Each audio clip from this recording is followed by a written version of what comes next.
ఇకపై మీకు ఇష్టమైన ఫేవరెట్ సీరియల్స్ యొక్క ఫుల్ ఎపిసోడ్స్ యూట్యూబ్లో అందుబాటులో ఉండవు. కేవలం సన్నెక్స్లో మాత్రమే ఫ్రీగా చూడొచ్చు.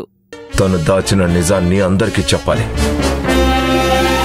నేను కొట్టే దెబ్బకి ఇంద్రాణి గజగజ వణికిపోవాలి.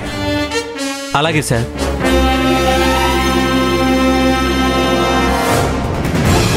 అమ్మా దీప, నువ్వన్నట్టే వీడు నాటకం ఆడుతున్నాడమ్మా.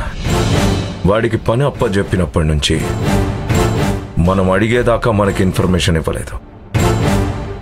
ఒకవేళ ఆ ఇంద్రానికి అమ్ముడుపోయాడా, వాడితో మనం కొంచెం జాగ్రత్తగా ఉండాలి.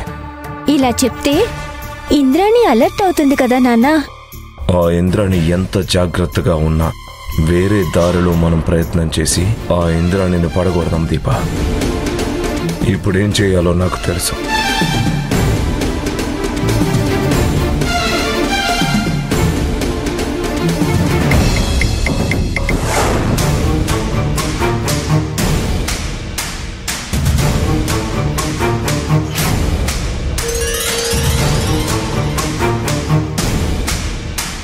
అత్తయ్య,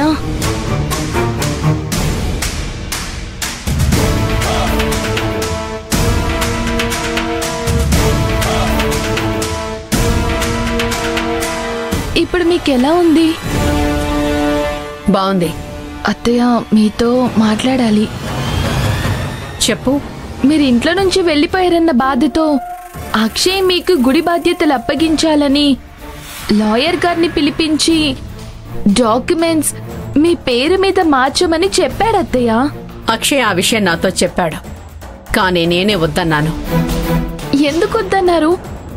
గుడి బాధ్యతలు తీసుకోవాలని మీరెంతో ప్రయత్నించారు కదా. నాకు కావలసింది గుడి బాధ్యతలు కాదు, గుడికి సంబంధించిన నగలు, నిధులు.